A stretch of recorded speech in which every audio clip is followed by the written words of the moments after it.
Welcome to the Hollywood Persona Podcast. Here are your hosts, Mitch and Ant.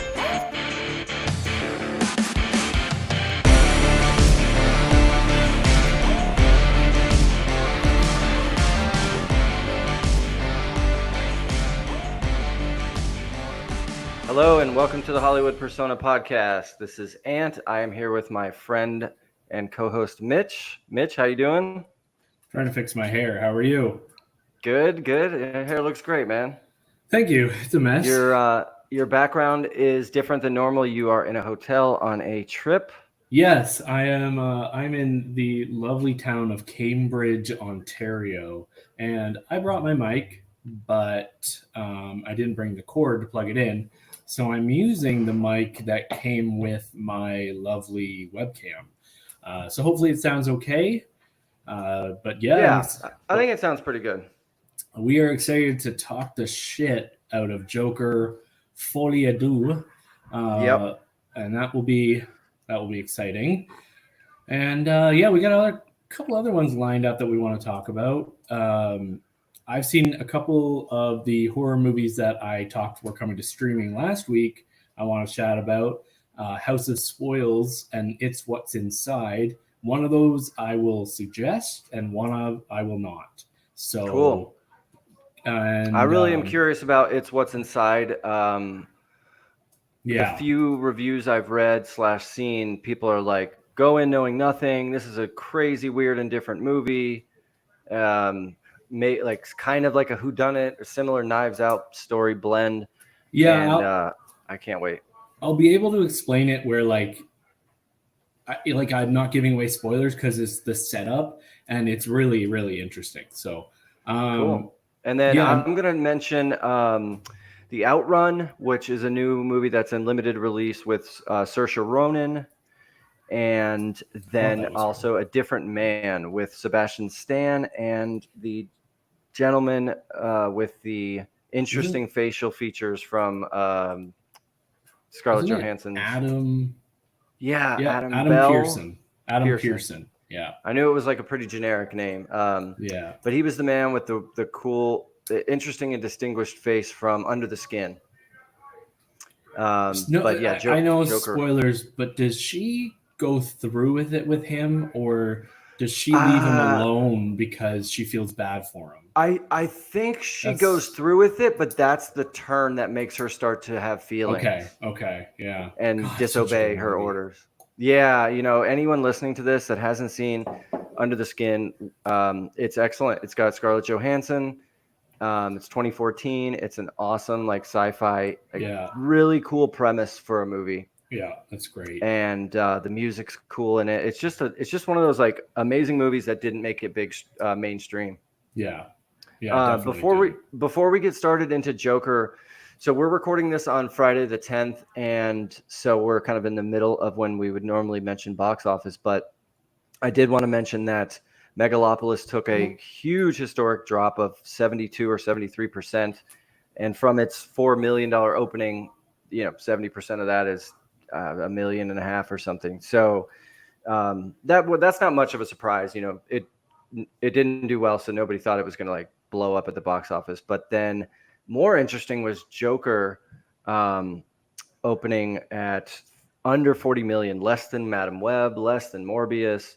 Crazy situation. It just shows that word of mouth and critic reviews can sometimes impact scores. I know a couple people that who are not necessarily big movie fans that saw it, or saw the first one, of course, but and asked me what I thought, and I'm pretty sure they steered away from it because of what I told them to at the least wait till streaming if they do decide to see it.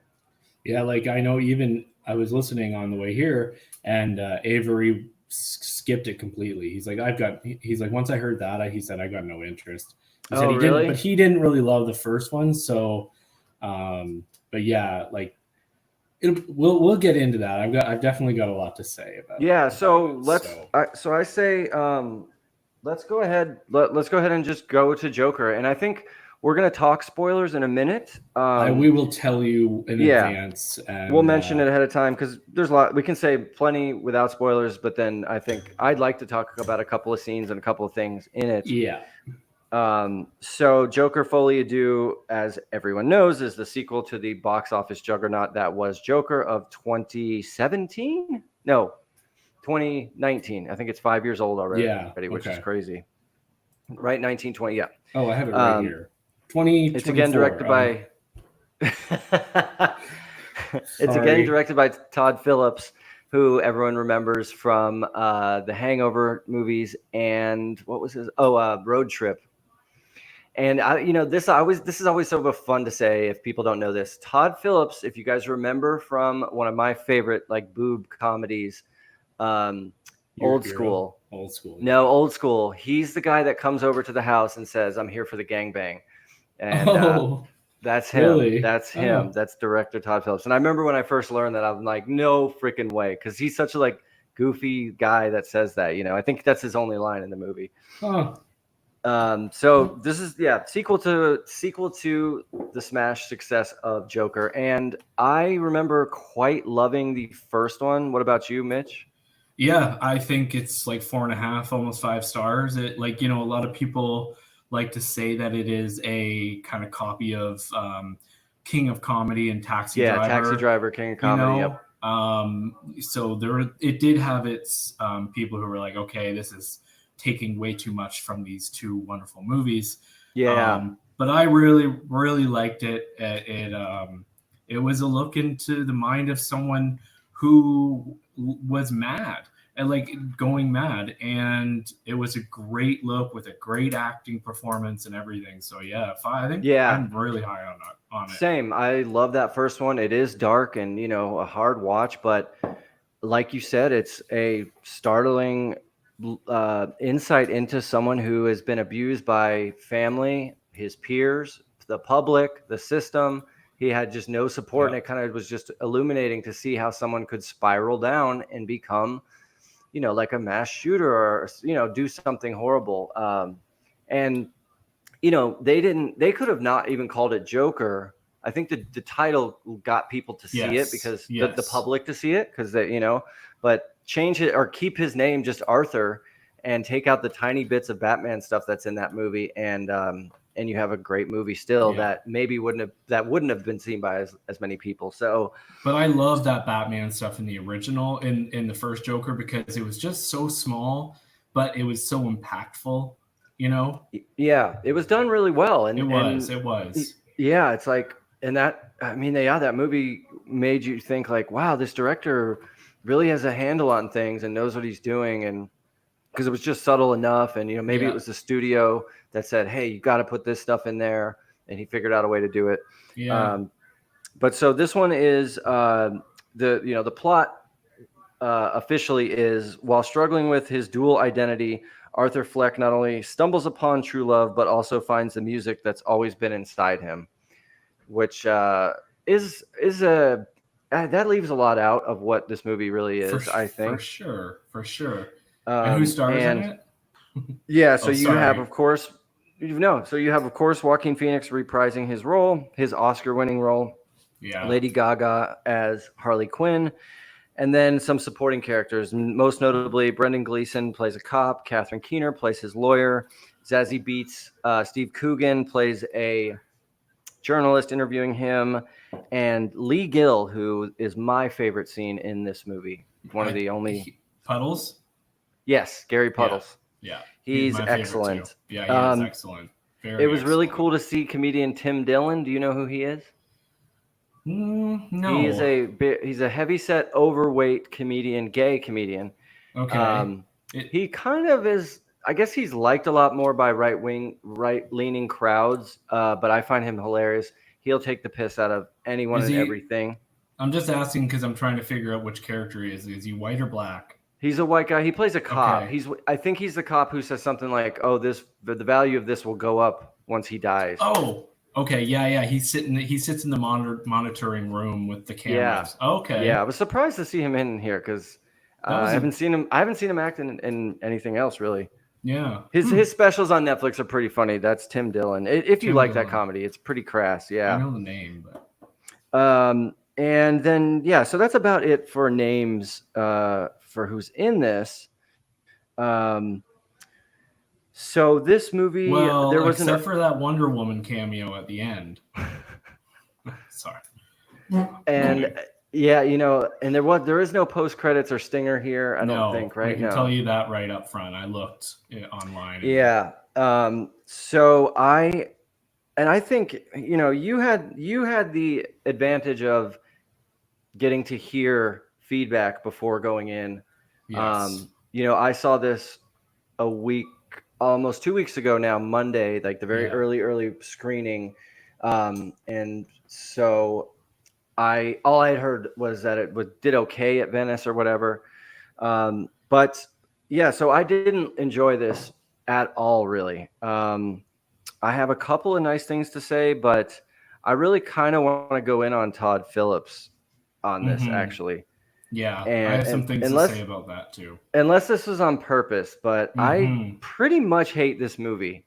And it's pretty amazing to me that Todd Phillips and Phoenix were able to make people who loved the first movie hate this, and the people that hated that first movie also hate this. So yeah, that's impressive. You know, it has it's in the 30 percentile for critics, 30 percentile for audience members. It got a D, not a D plus like Megalopolis, but a D cinema score, which is extremely low and rare. It's the lowest cinema score any comic book movie has ever gotten, including like Spawn or the Hulk, Ang Lee's The Hulk. So yeah, this thing's widely despised, and I'm not too shocked. There's not too much redeeming here. Let's hear your basic thoughts. My basic thoughts? Yeah, like you're you know. So essentially, what I want to say is, and maybe you kind of alluded to this, the movie takes place 95% in the jail or the courthouse. I did say that to you, yeah. Okay, you said it to. Okay, I texted it to you when I first saw it. Yes, except I said it like 85%, but yeah, I know it does. It's so we pick up. I don't know how many years it's been. Like, is it actually been 6 years or 4 years? No, I don't think. I think this is shortly after, because the end of the first movie is him being arrested, right? Yeah, like he gets arrested and brought to jail. And I thought maybe they said something like 6 months or something, but they've also made a TV movie in between about it. Good call. But something. So I don't really know the timeline, but he is in jail. Arkham? Is he in Arkham? Yeah, he is in Arkham. I'm like, we're an hour into this. I'm like, this has to be Arkham Asylum, right? And then I all of a sudden this guy, he puts his towel over it and it says just Arkham across the thing, and I'm like, well, there you go. Arkham is very famous, and Gotham is where all the bad people go, like when Batman catches them. But this is a pre-Batman world. Batman is still just a little kid, and sorry, I might be giving way too much. No, that's okay. Discussion about what the movie is, but yeah, it's which is just kind of crazy. It's like, hey, we are gonna take this movie, which was a descent into madness, a wonderful like portrayal. It was interesting. It went different places, and we're gonna do this. And my running title for this movie is Joker whisper singing, because that's my biggest complaint. My biggest complaint is 100% the fucking music. Yeah. It's like Joaquin Phoenix, we know he could sing from Walk the Line. Walk the Line. Yes, where I think he won his first Oscar. At least was nominated. I'll look it up. I know Reese won, but I don't know if he won. But so I was like, okay, like he's gonna sing, and then we know Lady Gaga can sing, obviously, from her albums and that movie we all love. What's the movie? Lady Gaga, Bradley Cooper. Oh, the remake, Star is Born. Star is Born. And so I was like, okay, at least we're going to hear them like singing. And I think they don't always do full songs, but they Right. do like maybe like 50 seconds to like 2 minutes or something. And the most of the time they're like whisper singing back and forth. And he doesn't really have a voice for that. Like there was only one time where I was like enjoying his voice. His singing voice is that's when there's like this kind of dream sequence and they get to come out on stage. Yes. And I was like, okay, this is kind of more what I wanted. And it was an upbeat song. It was like interesting. But the rest of it was just songs from the like 50s and like 60s. Which are all fine songs, but Sure. usually musical. One of my complaints is usually musicals. You know, a lot of people feel strongly about musicals. I don't hate them. I don't love Me them. neither. Some are good, some are bad. I love La La Land. I liked Wonka quite a bit. That was a musical. Mhm. Most musicals write music to be performed, and that's Yeah. what makes them cool. And Yeah. the cast performs them. The jailer, the guard, the police, Yeah. the other inmates would come up and do a thing, right? Yeah. We don't get that here at all. This is just Joker and Harley Quinn singing. And like I didn't like any of the music except for that middle part. It was just awful. And so to my other point, and this is where I'm kind of like I'm having trouble, and a lot of people would say, well, Mitch, you got to look at it as the movie that it is in front of you. You have to rate this movie Right. by what you see on the screen, not Don't what you review think. what you wanted, but what we Ex- got. And because in my head, immediately after the theater, I'm like, if they did this, if they did this, if they did this, it would be, this could be a good movie. There's a good movie in there, maybe a 3.5 star, but like if you cut out every single song, cut them all out. They don't need to be there. They don't move the plot forward at all. That's I mean, another thing. They don't move the plot forward. they put you in his head a little bit, obviously, or kind of get you to understand what he's thinking. But Joaquin Phoenix is doing that for us with his acting. You know, we don't need him to sing a little song to show that he's in love with Harley Quinn, or, you know, a little ditty to show you that he's going mad. It was a fucking wild decision.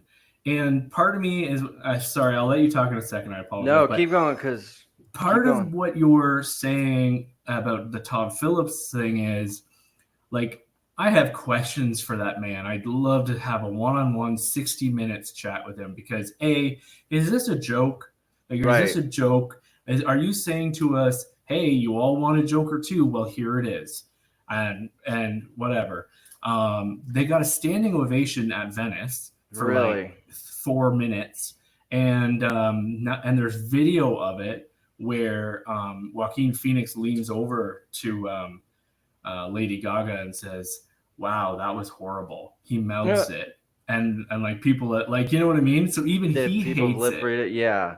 So are they in on it that it's right? bad? Is this a big troll? A lot of people have said that. It's like, is he trolling us? Is this a thing where like Matrix Resurrections, where Lana Wachowski was like, "Oh, okay, you want another Matrix movie? You're gonna make me make this? Fine." Yeah. Todd Phillips is like, "Oh, so I have to make a sequel? Well, watch this." He didn't have to. They could have got another director. I just don't know why there weren't any studio notes. Who looked at this and said, this is what fans are going to want. Those people who love Joker and Batman and all that stuff. This is it. And the thrust of this movie is, or what I mean by thrust is the majority of this movie is rehashing and repeating stuff we already know. This is shit that we saw in the first movie. This is just a trial and a boring one at that. It's like it feels like a filler like book where they're like kind of just like going over stuff because like a lot of stuff is going to happen or a lot of stuff did happen, but like they don't have to recap what happened in the first one. We all saw it, and it's memorable and like they can tell us what. If you're going to do a court case, do it like they did in Anatomy of a Fall, where we don't really know who's exactly right. This is a cut and dry court case. He procedural. killed 6 people. We all saw it. why do we need to hear all these people's testimonies about what we saw in the first movie? Like, it's not entertaining. Right. There's one scene. The one scene that I liked and was touched by is that Gary Puddles. Yes. He gives a interesting testimony on what the acts that Arthur Fleck committed in the first movie have impacted his life. And Arthur Fleck, and I guess this is a little bit of a spoiler, but not really. Arthur Fleck is flabbergasted, like, I saved your life. I didn't kill you. We're friends, you know, and the guy has to say, like, yeah, but you killed people in front of me and I'm traumatized. I can't sleep at night. Can't go to I work. trusted you and I liked you, and now I have to think of you as a murderer, so I can't like you, you know? Yeah. Great dialogue, good scene. But besides that, it's just so boring. I mean, like, Zazie Beetz is back for another scene. And again, we're just recapping what we saw in the first one. They did nothing with her. Like, it was like nothing. When I saw it was her, I was like, oh, I didn't know she was in this. It surprised me. I didn't either. Okay. And I'm like, I didn't think she was going to come back. And then I'm like, okay, cool. And then they just didn't use her for anything. Like, I don't know. And you know, other things. Another thing is, let's talk about Lady Gaga. She is not singing at her best here. I read an article that said something to the effect of the two actors, Joaquin and Lady Gaga, like had to learn to sing off key because they wanted it to sound like they were two regular people singing. So that gets us terrible sounding music where it's like, we know this woman can sing and belt out songs, and she gets maybe like one song where she gets to really pour her heart in it. Another thing, I remember pre-production pictures where she's in this like really cool looking red outfit, and so which is not in this movie, and so that tells me they must have cut her scene, or maybe not the red one. The red one is, sorry. She shows up to court in it, like or I don't know what one you saw, but it looked it's like a red blazer, and then she has like diamond shaped leggings on that are black with like diamonds on them. I swear she wears that in the scene where she confronts Catherine Keener's character. Yeah. But my point still stands, because you're right. I was wrong about that. But there are other scenes I saw her wearing other things in the pre-production photos that aren't in here. Okay. And she had to have had a lot cut out, because they sell this as a co-lead situation, but she's a supporting character here. She is not in the majority of this movie. Yeah. About as much as Catherine Keener. Right? She's supporting. She is supporting. She is not a co-lead. Yeah. And then, you know, just another problem. They want us to ground this movie in reality. That was what was cool about the first one, was this feels real. This could really happen, kind of.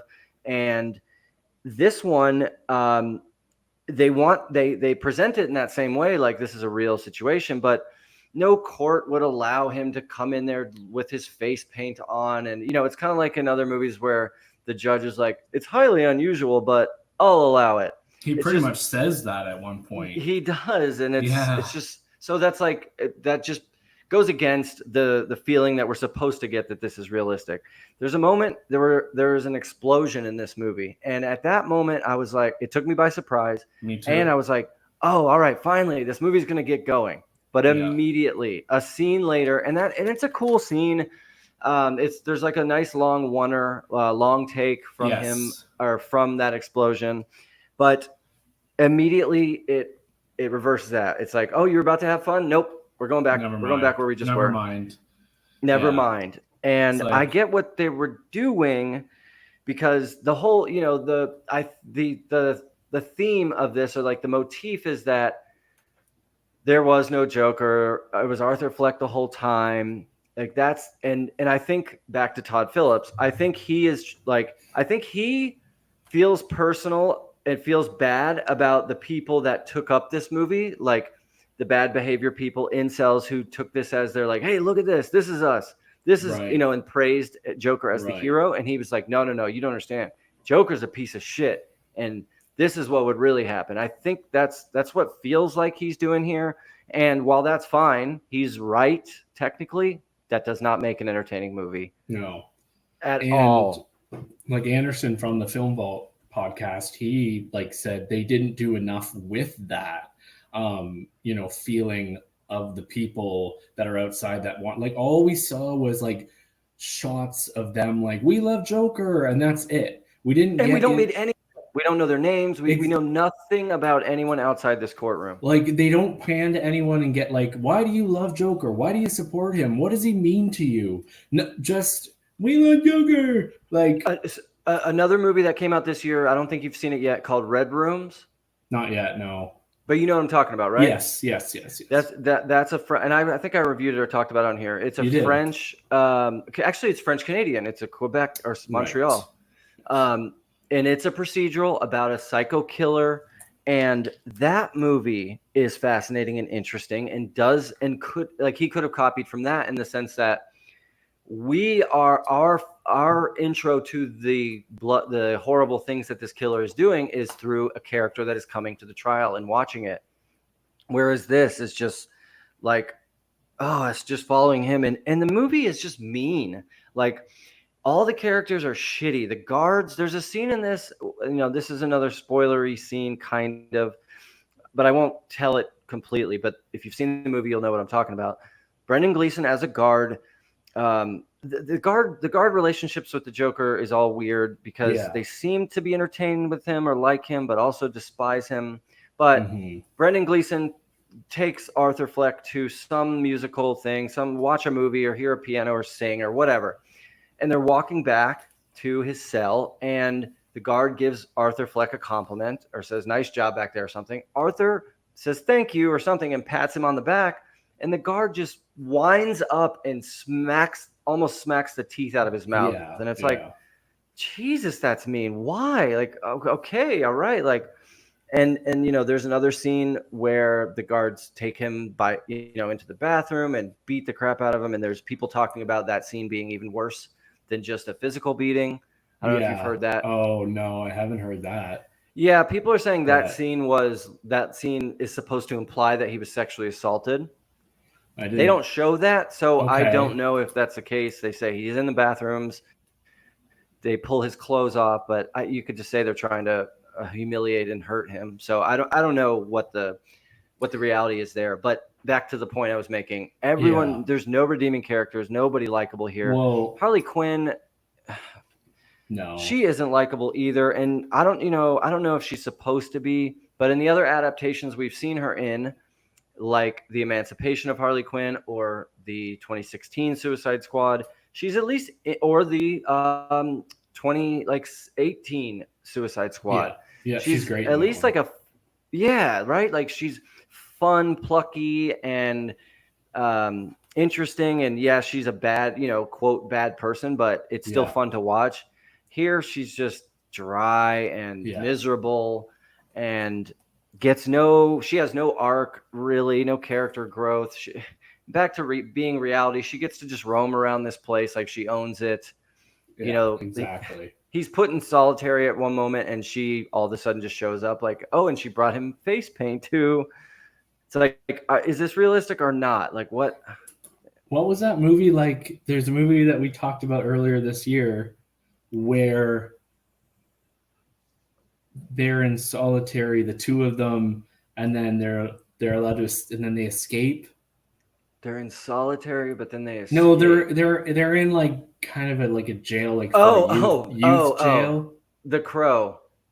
The Crow, yeah, remember? And like, hey, like, you guys are gonna go up there, you man and woman. Okay. Hey, you want to get out of here? Okay, let's just go. Oh, one little fence that's waist high, hop it over and we're gone. Yeah. And she can come and go to this prison as she wishes to. Yeah. And the things she says sound interesting. She says that she's pyro and has lit things on fire. It would have been nice to see that. Well, it kind of did, but I mean, we do. We see her piano. No, but I mean, what? I know. Yeah. I think we should jump into. They would let a psycho pyro have matches. Yeah. And it's like giving Michael his knife, like in prison. His face mask in prison. Right. But let's jump into spoilers, because a lot of what we're saying, like, I need to connect to the end. Like, you know what I mean? Like, so I want to go on about the Harley thing. So Harley Quinn, we're into spoilers on Joker 2 now. So if you want to see it, or if you don't care, skip or don't.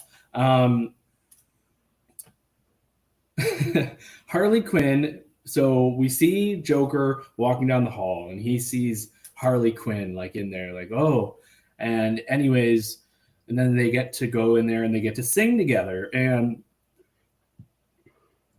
sorry, everyone, I apologize. Been a long day. They get to see her, like, we haven't seen a single woman this whole movie, and then all of a sudden they go over to this other place and there's women, like, and there's not many, like basically just Harley and his lawyer for a minute. Oh yeah, right. And so they build a relationship, and then she like lies to him about some things, like about like I lived where you used to live in that area. I had no money. Later on, you find out that she does come from money, and that she didn't lie, or that she committed herself. Yeah, right. And that's the thing, is so you find out that she committed herself into this place. And I'm sorry, but you don't commit yourself to Arkham Asylum. It just, like, kinda, you know, and like, I mean, I can get it, like, but I get the character doing that stuff, but you're right. Like, if you commit yourself, you're not getting put in with the death row capital inmate people, right? And then just allowing them to commingle, like you said, and then so one day she just says, "Yeah, I'm gonna leave. They're letting me go." But then you find out, like, that she could just go whenever she pleases. So then she's like a character on the outside of the prison, which just seemed like almost like we need to find a way where she gets out so we can do this. So, well, what if she was in there for like no reason at all? Yeah. It felt pretty flimsy. I did hear a defense of that. Because her parents are wealthy and powerful, she has control, or maybe she's and paying her way. Someone said there was a comment about she might have done a favor for the guard to get access. I didn't hear that, but she did say something like that. She said something like that. Yeah. So that's not that big of a sticking point for me. No, I just what else about her character? Just where everything went. And then I'm going to jump over kind of to the Joker now. So at the end of the movie, and I like, you jump in or whatever, whenever, but yeah, I'm going to talk about the end. I'm not exactly at that part. So at the end of the court case, Arthur Fleck, aka Joker, basically says to everyone, "You know what? I'm actually not Joker. I'm just Arthur Fleck."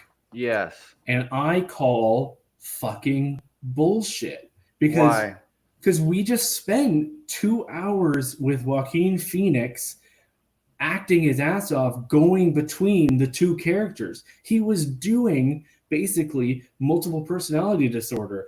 At one point he was a Joker, at one point he wasn't. He's in the cab laughing and cackling, and then he fires. And he represents himself as the Joker, wearing makeup. Exactly. And then for him all of a sudden to just be like, "No, I'm not the Joker." It's like, and Harley to say, "Yeah, you're not the Joker anymore." Right. It's like, this guy is clearly psychotic. And maybe it was different back in the 70s and the 80s, and they wanted to just electrocute these guys. But if you looked at this person like today, you'd be like, he is psychotic. And we have now seen him for 2 movies being like, he goes mad and then he's So I have no belief there that anybody would buy it. Anybody would be against Catherine Keener's character. Like, if anybody looked at the case, they would look at it and say, yeah, he's a crazy dude. He's messed up. There's something wrong. Yeah. So that's my problem. So when he says, "Oh, I'm Arthur Fleck," and everybody's just like, "Oh," yeah. Anyway, so that was my big frustration at the end. That didn't bother me that much. Once he fires Catherine Keener, I thought like, well, why did we even have her here? What? Because Yeah. her whole point is to try and prove what you just said. Yeah. Arthur, we need to, explain to them, the public, the press, that you are two separate people, that one is the Joker, one is Arthur Fleck. She's trying to save his life. They're going to kill him. He's being sentenced to death. And he couldn't care less. He just is like, whatever. He does a TV interview, and she's like, don't smoke. It'll make you look more mean. Oh my God. This movie, the third co-star is a pack of cigarettes. Jesus Christ. They're smoking like cigarettes are going out of style. Every scene is just smoke.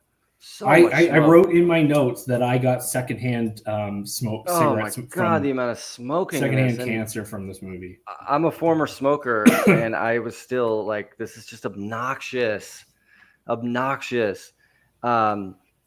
So yeah. Anyway, she's trying to make him like explain to him that you're going to get put to death, and he eventually fires her, and that made me think like, well, what was her care? What was the point of even having her? Why even have a lawyer? Why not just make him say, I'm representing myself the whole time because he's crazy, or because he's crazy. So he's, but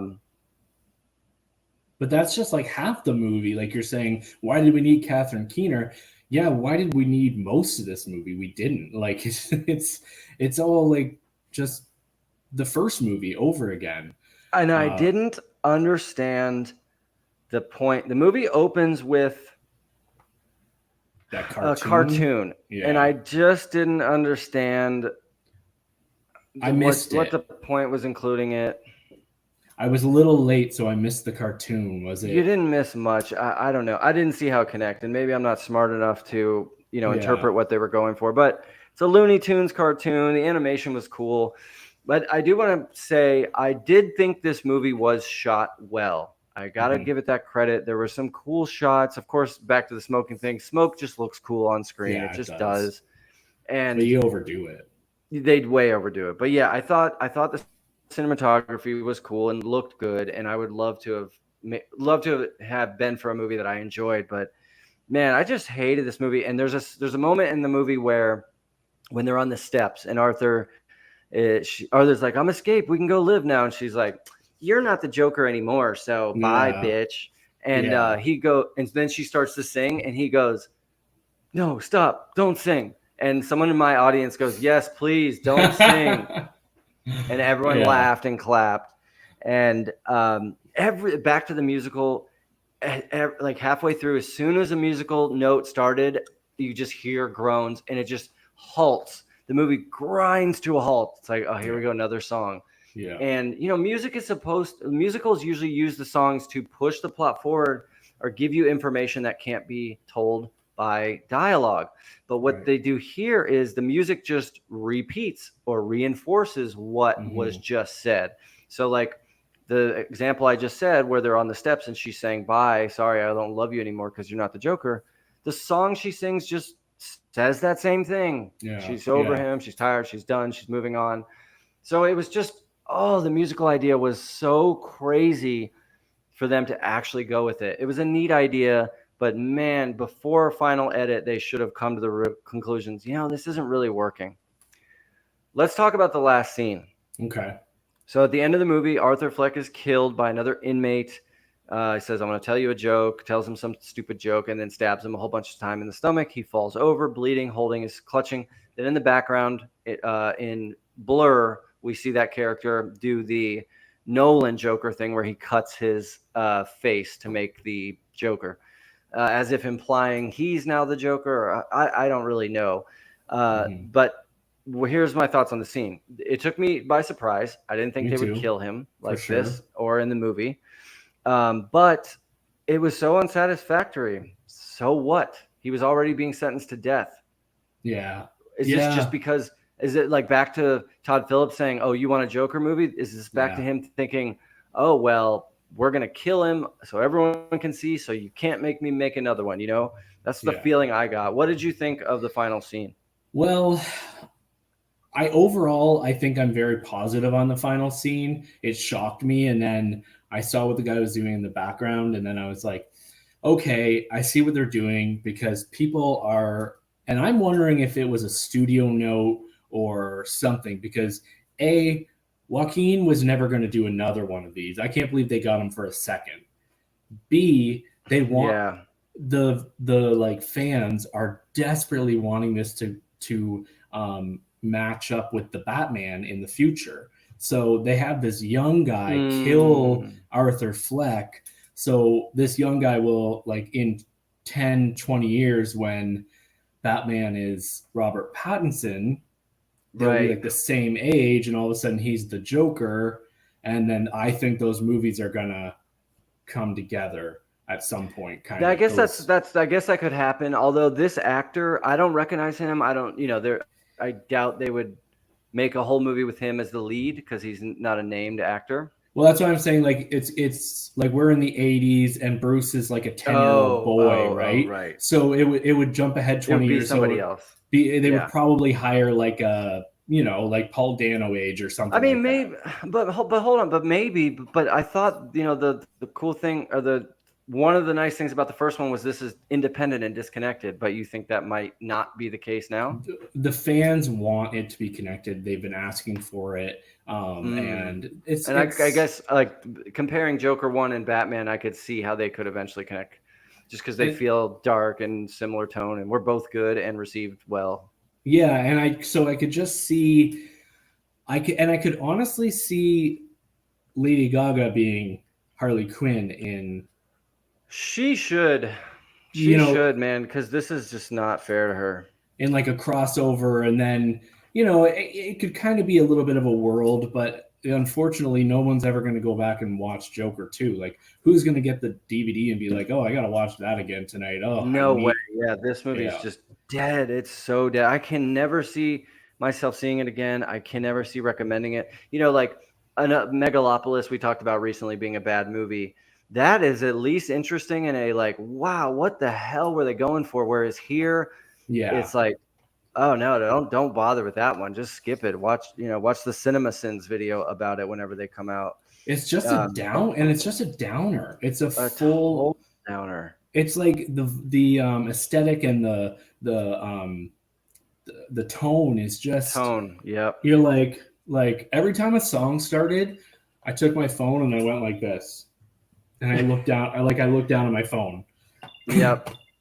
It's a miserable experience. Miserable. So I don't know if I have anything more to say, really. I came out of the movie at 3 stars. I'm at 2 stars now because I have a hard time not turning this movie into what I think it could have been. I think if they cut out all the music, I think that ending's good. I think a lot of what they have is good. Like it's a 2 hour and 20 minute. If it was 80 minutes, maybe that's another thing. Another thing. This is 2 hours and 20 minutes almost. Yeah. If this was 90 minutes or an hour and 45 minutes, like one song, maybe. Yeah, it wouldn't have been so bad. But yeah, this just drags on forever. So go ahead. Finish what you're going to say. Kind of like our review of it, but we had a lot to say. I was at 2 stars, but I'm actually lowering it down to 1.5. Okay, so we both did that. Yeah, we both lowered it just because. Yeah, I didn't like this. I didn't like this at all, and I don't want to see another one like this get made. I have no interest in what Todd Phillips is going to do, and I just don't care. It's bad. It's bad, but not so bad. It's good. Yeah, I remember I did show this to my dad. I think actually both my parents, but I wouldn't recommend this to anyone. I don't know who I would recommend. I don't even know. It's so hard. Like, I could see why it's at 33% because there's probably a lot of people like us who are like 1.5, 2 stars. Okay, the cinematography, the acting, everything was great. Like, if it wasn't for the music, I think he could have gotten another Oscar nomination for this. But the singing, and everybody's gonna see him singing and be like, okay, no, that's awful. Right. Sadly. Right. And you make I forgot about Walk the Line. He did win an Oscar for that in 2006. He did. Okay. He's a fantastic singer, and he's an amazing actor too. Yes. I still love Joaquin Phoenix. His filmography is just really impressive. I want to just name a couple movies.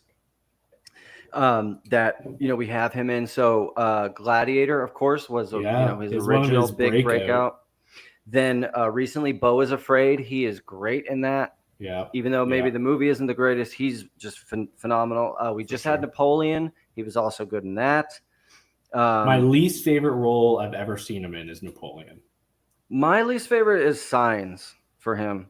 Really? I thought he played that role Yeah, well. It's like I just didn't like the character maybe, little but he's in The brother. Master. Paul Thomas Anderson's The Master. Yeah, I doubt you've seen this one, but it's called You Were Never Really Here. that's my favorite role of his. Oh, okay, you have seen it. I love that. Fantastic. Movie. That's another. Actually, this is a good comparison. It's very dark, Yes. really sad and downer, and don't watch that if you're depressed because it is brutal. But damn, is he good in it? Yeah, I love Also, it. Come On, Come On. That's another kind of boring movie that See, came out. I didn't really like that one because I'd already seen the You Were Never Really Here, and I was like, wow. Yeah. Inherent Vice. Then of course Walk the Line, and then a whole bunch, many on after that. But those are even the Sisters Brothers. Did you see that one? It was the No. Western. It was the No. Western with him and John C. Reilly and Jake Gyllenhaal. Great, No. cool movie. Oh. Not many people saw it. Came out in 2018. Okay. Really bad name. They're brothers, but their last name is Sisters. Oh, So okay. It's called the Sisters Brothers. Somebody had that idea in their head and they were like, oh my God. Exactly. They're like, that sounds cool. But he was great in it. So, I want to wrap that up by just saying he's still amazing, but this was a terrible choice. And someone said, I wish I could have verified this, so don't take this as gospel. Someone said that he had a dream where he thought this should be a musical, and that's where the idea came from. Did you hear that? I think he's just saying anything at this point, but I know I didn't hear that. The only thing I have been seeing is people critiquing the critics, saying like, don't you guys remember he announced it was going to be a musical like 4 years ago? And it's like, yeah, but it was bad. Like it was bad. Like I went into it hoping for goodness, but anyways. Yeah, the idea for Joker 2 ultimately came from a dream that Joaquin Phoenix once had. Todd Phillips said that. Todd Phillips said that. Joker said that. So who knows if that's true? That's just hearsay. But yeah, so don't see this. Don't see it. I say don't even bother. It's not worth it. No. Keep the idea of Joaquin Phoenix as a Joker positive in your mind. Exactly. Yeah. Yep. Or if you watch it at home, just fast forward through the singing. Yeah, hit the skip button. Yeah. Good God, I mean, it's just not so much. I mean, like you said, or like we both said, the majority of this movie, 90%, is in the jail, in the courtroom. There is no Joker, anything outside of it. You think of the Joker and you think the clown prince of crime and riddles and, riddles. He did like riddly type stuff. And I guess we never even talked about, Mr. Two-Face Harvey Dent being in this too. Yeah, it's such a tiny thing that it's not even worth mentioning. Yeah. But all right, so moving on. Why don't I do one, then you do one, and then I do one? Okay. When do you got to go though? Pretty soon. It's at 8:30. Okay. So here, let me just do my two ones real quick. Okay, and then I'll do my two. Yeah, I saw The Outrun today. It's with Saoirse Ronan, who this is based on a memoir, and she plays an alcoholic. The story is told out of order, and this is clever. The only way you can tell is because of her hair. You see some where she's blonde, some where she's blue hair, but then you see some with blue tips, so you know her hair's grown out. Oh, that's cool. My overall take on this movie is Saoirse Ronan is great in it, as always. But a better version of this movie, if you guys remember the surprise nomination for, what's her name, from To Leslie. Do you remember that? Yeah. It was like a whole thing. People got mad. And she's like one of my favorite actors now. Yeah, she's Andrea Riseborough. Thank you. So it's just, the movie's decent. It's a 3-star. There's some nice shots. There's lots and lots of metaphors layered in. Saoirse Ronan's using her native tongue. And I just was a little bored. And like I said, this movie was just done recently by Andrea Riseborough and To Leslie. So I would say it's an okay movie. Or if you have an alcohol problem or know someone that has, this might really touch you. Throughout it, I had a thought like, oh, thank God I don't have an alcohol addiction, because it just seems so hard to deal with, because It's so socially acceptable, and Yeah. the access is everywhere. It's any and everywhere if you want it, you know. Whereas other drugs are harder to find if you're addicted to them. Well, that's too bad. The other Yeah. one, yeah. What about the movie? Yeah. Yeah, it's totally fine. It's not bad. I read some critics that feel the same way I do, but others thought it was really incredible and amazing. So, you know, the results may vary there. The next one is A Different Man. This is Sebastian Stan, and did I say? I said it at the beginning. Yeah, Yeah. A different man. Is that what it's called? A Different Man. Yeah, and what was Okay. surprising about this was it's a comedy. Because you look at the poster, it looks like it might be serious because it's about a Yeah. man with a really horrible disability that disfigures his face.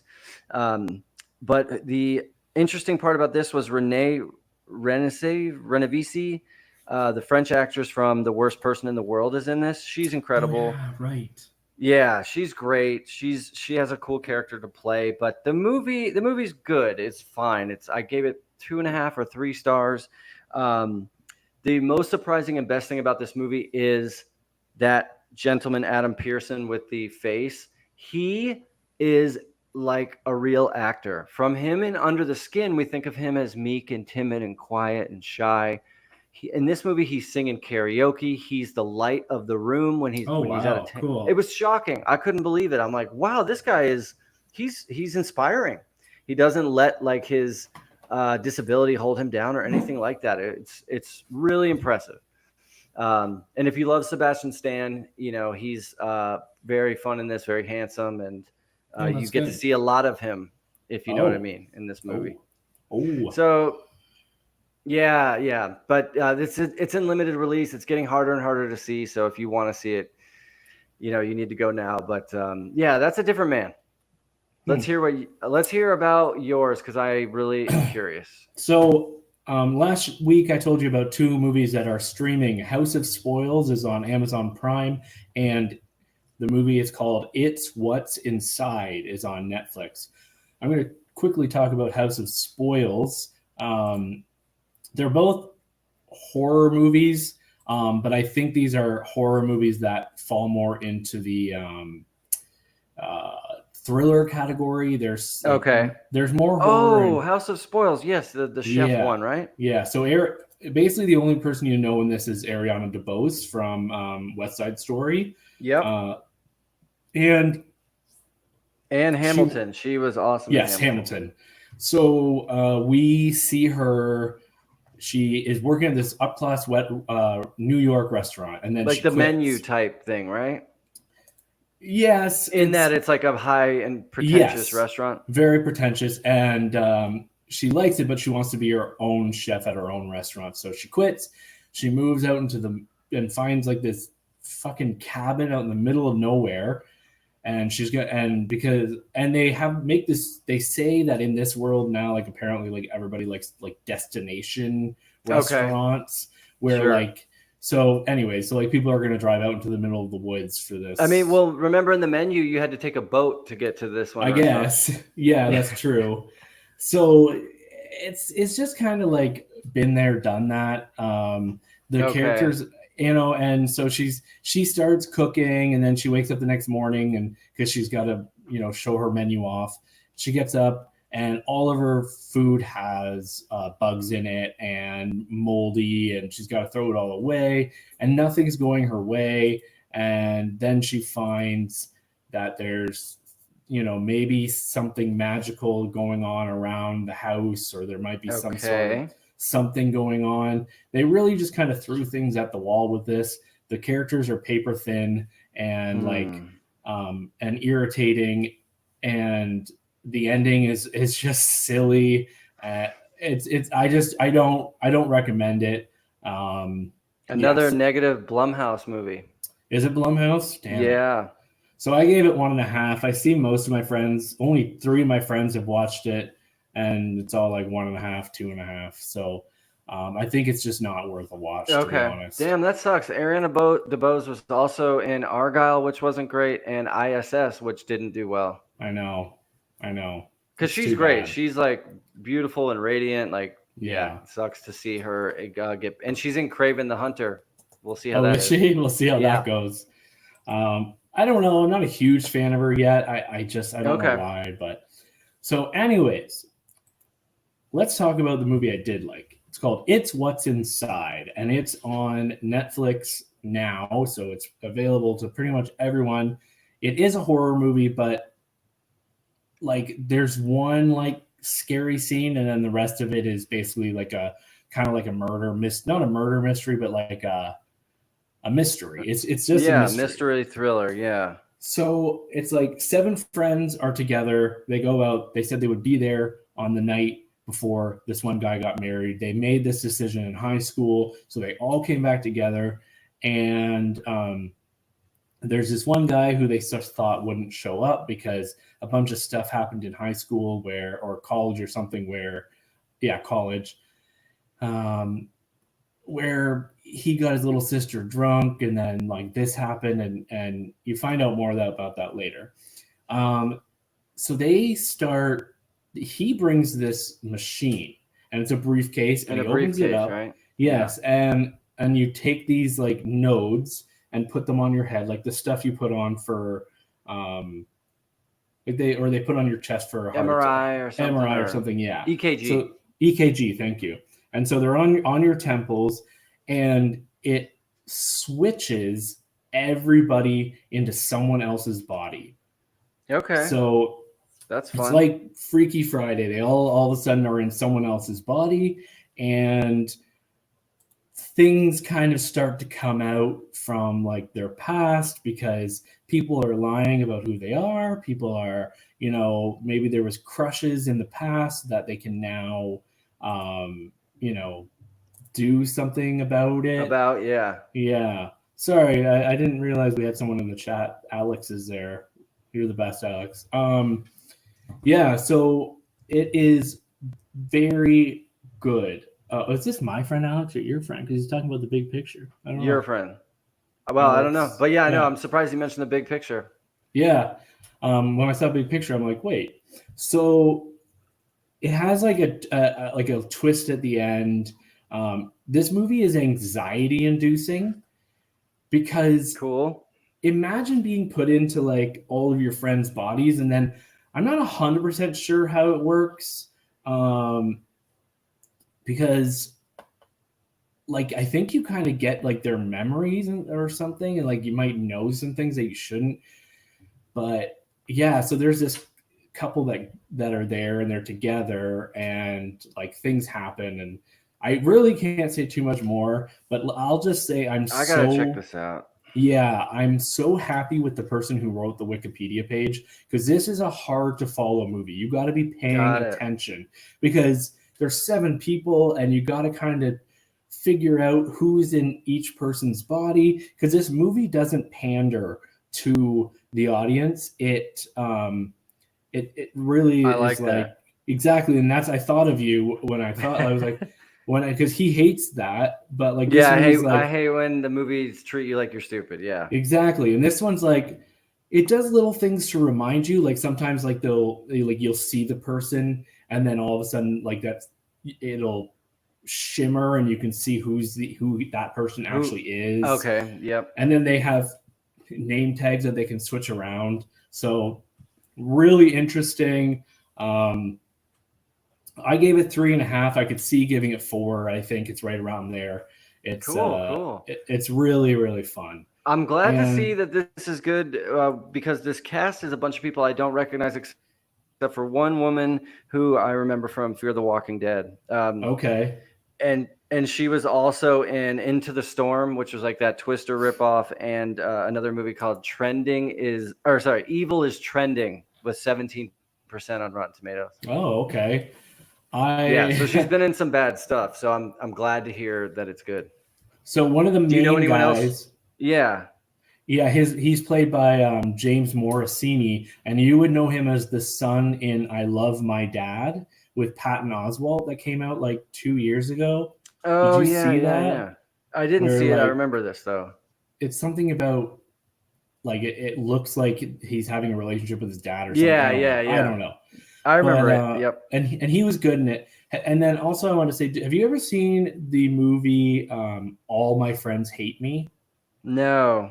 Okay, it's a little like British movie, and this guy goes and like everybody just kind of hates him, and he's like the main character and shit, and it's really anxiety inducing. And I got kind of the same feeling from this movie. So Okay.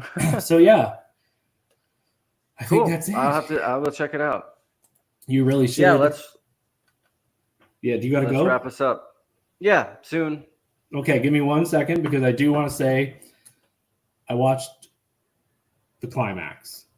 Oh, you did? Yes. Yeah, Gaspar Noé's movie. Yes, and I'm sorry, I did not like it.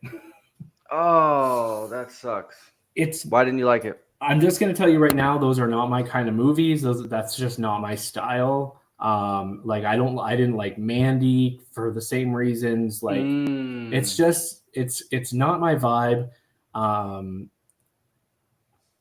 And so I made some of my friends watch it. One of my friends gave it like 4 stars. She loved it, and I'm like, okay, good. And I'm like, it's just not my thing. Like I liked a lot of the stuff. I'm at like 2 stars on it. I'm sorry. That's okay. And I'm glad I've seen it because I haven't seen a lot of Gaspar Noé stuff.